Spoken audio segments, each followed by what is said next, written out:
नीम करोली बाबा, एक असाधारण जीवन और कैंची धाम का रहस्य। नीम करोली बाबा, जिन्हें लाखों लोग महाराज जी के नाम से पूछते हैं, एक हिंदू गुरु और भगवान हनुमान के परम भक्त थे।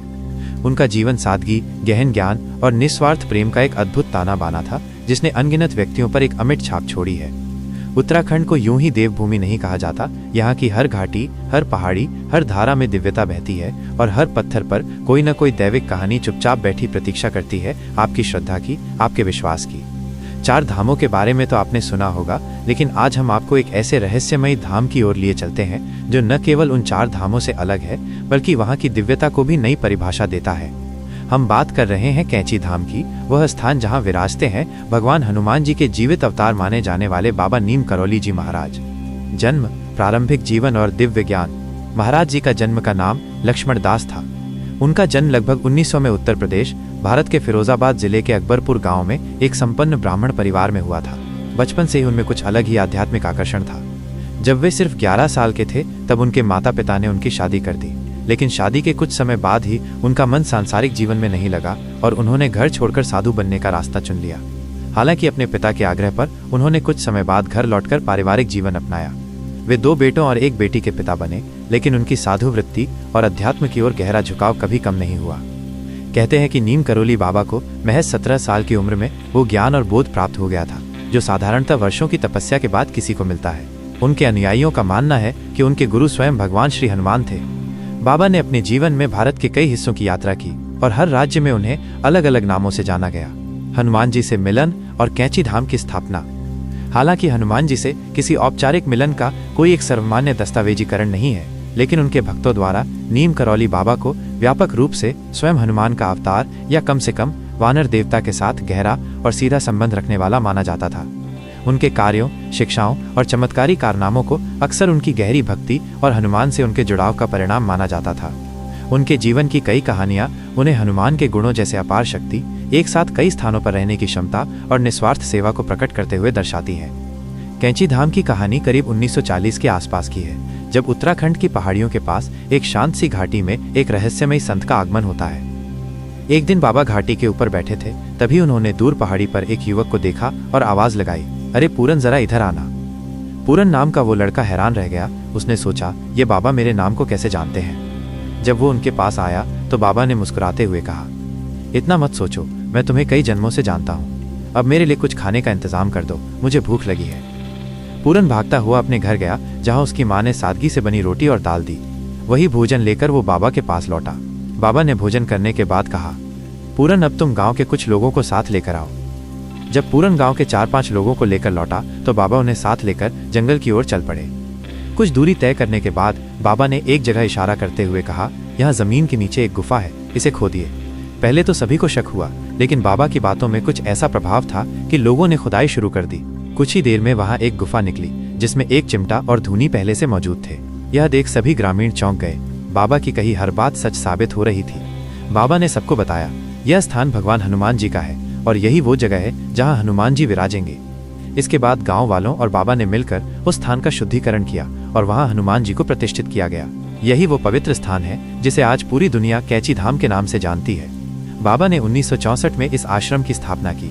हालांकि वे 1961 में पहली बार अपने मित्र पूर्णानंद के साथ यहाँ आए थे और उनके साथ यहाँ आश्रम बनाने का विचार किया था। नीम करोली बाबा नाम कैसे पड़ा? ट्रेन का चमत्कार। बाबा के जीवन से जुड़ी एक घटना ने उन्हें नीम करोली बाबा नाम दिलाया और ये घटना उनके चमत्कारी व्यक्तित्व की सबसे प्रसिद्ध कहानियों में से एक बन गई। बात उस समय की है जब बाबा एक बार ट्रेन से यात्रा कर रहे थे। उनके पास टिकट नहीं था और जब टीटी ने उन्हें देखा तो बिना देर किए अगले स्टेशन पर उतर जाने का आदेश दे दिया। बाबा शांत भाव से ट्रेन से उतर गए। जिस जगह पर ट्रेन रुकी थी उसका नाम था नीम करोली। बाबा ट्रेन से उतरकर वहीं स्टेशन के पास जमीन पर बैठ गए और चिमटा धरती में गाड़ दिया। इसके बाद जो हुआ उसने सबको हैरान कर दिया। ट्रेन बार बार चलाने की कोशिश की गई, लेकिन वो 1 इंच भी आगे नहीं बढ़ी। इंजन स्टार्ट था, ड्राइवर ने अपनी पूरी ताकत लगा ली, लेकिन ट्रेन हिली तक नहीं। यात्रियों के बीच खलबली मच गई और सभी को महसूस हुआ कि ये किसी सामान्य व्यक्ति का मामला नहीं है, ये बाबा की कोई दिव्य शक्ति है। तभी कुछ वरिष्ठ अधिकारी जो पहले से बाबा को जानते थे वहां पहुंचे और उन्होंने बाबा से क्षमा मांगी। ट्रेन के ड्राइवर और टिकट चेकर को भी बाबा से माफी मांगने को कहा गया। सभी ने बाबा से क्षमा याचना की और उनसे ट्रेन में फिर से बैठने का निवेदन किया। बाबा ने सबकी बात मानी, लेकिन एक शर्त रखी कि जिस जगह पर उन्हें उतारा गया था वहां एक स्टेशन बनाया जाएगा ताकि आसपास के गांवों के लोगों को आने जाने में सुविधा हो सके। बाबा की ये शर्त मानी गई और वहां एक नया स्टेशन बना जिसका नाम रखा गया नीम करौली। यहीं से वे बाबा नीम करौली बाबा के नाम से विख्यात हो गए। इस घटना ने पूरे क्षेत्र में और फिर देश विदेश में बाबा की दिव्यता की चर्चा को हवा दी। उनके और चमत्कार, भक्तों के अनुभव। बाबा के चमत्कारों की कहानियां अनगिनत हैं जो उनकी दिव्य शक्ति और करुणा का प्रमाण है। बंगाल में बाढ़ रोकने का चमत्कार। एक बार बंगाल के गंजम जिले में भयंकर बाढ़ आ गई थी। नदी उफान पर थी और कई गांव बहने की कगार पर थे। लोग डर से कांप रहे थे। बाबा उस समय वहीं पास में मौजूद थे। लोगों ने उनसे मदद की गुहार लगाई। बाबा ने बस इतना कहा, चिंता मत करो, हनुमान जी सब ठीक कर देंगे। देखते ही देखते कुछ ही समय में नदी का जलस्तर नीचे आने लगा और बाढ़ का खतरा टल गया। इस घटना को आज भी वहां के लोग बाबा के आशीर्वाद का परिणाम मानते हैं। पुत्र प्राप्ति का आशीर्वाद। कई निसंतान दंपत्ति बाबा के पास आकर पुत्र प्राप्ति की इच्छा व्यक्त करते थे। ऐसे ही एक दंपत्ति बाबा के पास आए जो कई सालों से संतान सुख से वंचित थे। बाबा ने उन्हें आशीर्वाद दिया और कहा, चिंता मत करो, तुम्हारे घर जल्द ही किलकारियां गूंजेंगी। कुछ ही समय बाद उस दंपत्ति को एक स्वस्थ पुत्र की प्राप्ति हुई।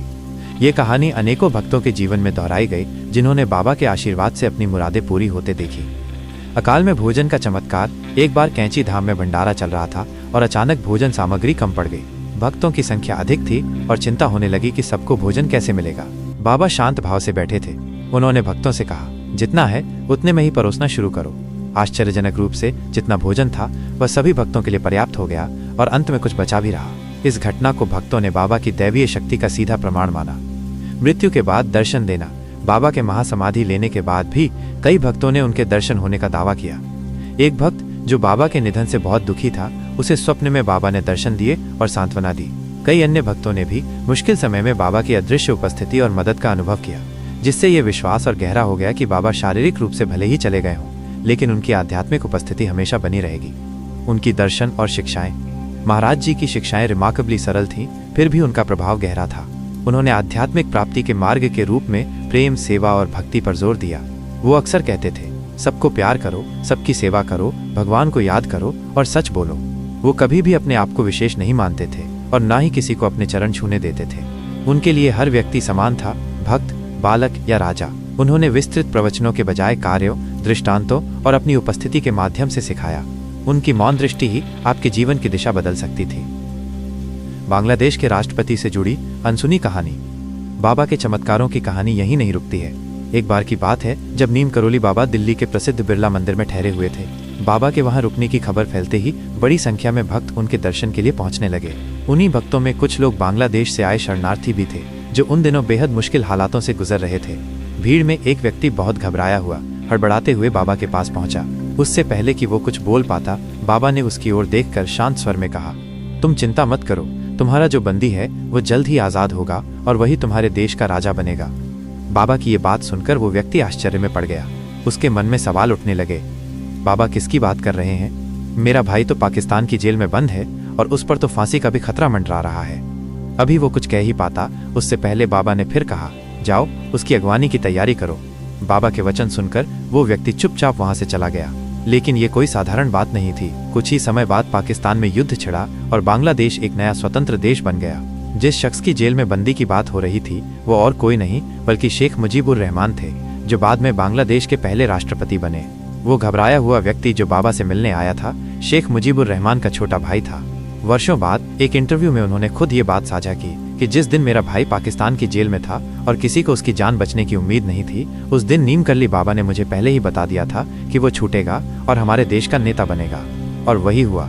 ये घटना भी नीम करौली बाबा की भविष्यवाणी और दिव्य दृष्टि की एक अद्भुत मिसाल बन गई। वैश्विक प्रभाव और प्रसिद्ध भक्त। कैंची धाम में जो कोई आता है वो खाली नहीं लौटता। बाबा की ख्याति इतनी व्यापक थी कि देश विदेश की बड़ी हस्तियां भी उनके दर्शन की इच्छा लेकर कैंची धाम तक पहुंचती थी। उनके भक्तों की सूची में विश्व प्रसिद्ध नाम शामिल है, जैसे एप्पल के संस्थापक स्टीव जॉब्स, फेसबुक के फाउंडर मार्क जुकरबर्ग, भारत के प्रधानमंत्री नरेंद्र मोदी, क्रिकेटर विराट कोहली और अभिनेत्री अनुष्का शर्मा। इन सबका विश्वास था कि बाबा के आशीर्वाद से जीवन में नई दिशा और ऊर्जा मिलती है। बाबा स्वयं को कभी भगवान नहीं मानते थे। वे खुद भी हनुमान जी के अनन्य भक्त थे और उन्होंने जीवन भर कई हनुमान मंदिरों की स्थापना करवाई। महासमाधि, निधन और अमर विरासत। अब बात उस मोड़ की आती है जिसे सुनकर हर भक्त की आंखें नम हो जाती हैं। वो क्षण जब इस धरती पर प्रेम, करुणा और चमत्कारों का प्रतीक नीम करोली बाबा इस नश्वर संसार को छोड़कर चले गए। एक बार की बात है जब बाबा आगरा से नैनीताल की ओर यात्रा कर रहे थे। यात्रा के दौरान अचानक उनकी तबीयत बिगड़ने लगी। स्थिति गंभीर होते देख उन्हें यात्रा बीच में ही रोकनी पड़ी और वृंदावन स्टेशन पर उतरना पड़ा। वहां से बाबा को तत्काल अस्पताल ले जाया गया और फिर 11 सितंबर 1973 को उन्होंने शांत भाव से तुलसी पत्र और गंगाजल ग्रहण कर अपने प्राण त्याग दिए। उस दिन न सिर्फ उनके अनुयायियों ने अपना गुरु खोया, बल्कि इस संसार ने एक महान आत्मा को विदा किया। बाबा का शरीर तो अब हमारे बीच नहीं है, लेकिन उनका अस्तित्व, उनकी ऊर्जा और उनका आशीर्वाद आज भी वृंदावन में स्थित उनकी समाधि के माध्यम से महसूस किया जा सकता है। वही समाधि स्थल आज हजारों लोगों की श्रद्धा का केंद्र है। बाबा भले ही हमारे बीच देह रूप में नहीं है, लेकिन लाखों भक्त आज भी उन्हें हर पल अपने आसपास महसूस करते हैं। कोई दुख में उन्हें याद करता है तो किसी की जिंदगी में चमत्कार उनके आशीर्वाद से घटते हैं। नीम करोली बाबा चले जरूर गए, लेकिन अपने पीछे एक ऐसी भक्ति और विश्वास की दुनिया छोड़ गए जहां वो हर दिल में विराजते हैं, अलौकिक, अदृश्य, लेकिन हमेशा उपस्थित। दोस्तों, ये तो थी बाबा नीम करोली जी महाराज से जुड़े चमत्कारों की एक झलक। उनकी जीवन गाथा और कैंची धाम की दिव्यता हमें ये सिखाती है कि श्रद्धा और प्रेम में कितनी शक्ति होती है। बाबा का संदेश आज भी उतना ही प्रासंगिक है जितना दशकों पहले था। सबको प्यार करो, सबकी सेवा करो, भगवान को याद करो और सच बोलो। आज भी लाखों भक्त कैंची धाम पहुंचते हैं, बाबा का आशीर्वाद और दर्शन पाने के लिए एक ऐसी यात्रा जो अपने आप में ही मोक्ष है। अगर आप भी इन चमत्कारों और प्रेरणादायक कहानियों से जुड़ना चाहते हैं और बाबा की दिव्य शक्ति को अपनी आंखों से देखना चाहते हैं, तो इस यात्रा को यहीं समाप्त न होने दें। इस वीडियो को लाइक करें, अपने दोस्तों और परिवार के साथ साझा करें और हमारे चैनल को सब्सक्राइब करना न भूलें, ताकि आप बाबा नीम करोली जी और ऐसी ही अनसुनी, रहस्यमयी और दिलचस्प कहानियों से हमेशा जुड़े रहें। हम मिलेंगे जल्द ही एक और नई डॉक्यूमेंट्री वीडियो के साथ। तब तक के लिए जय बाबा नीम करोली जी की।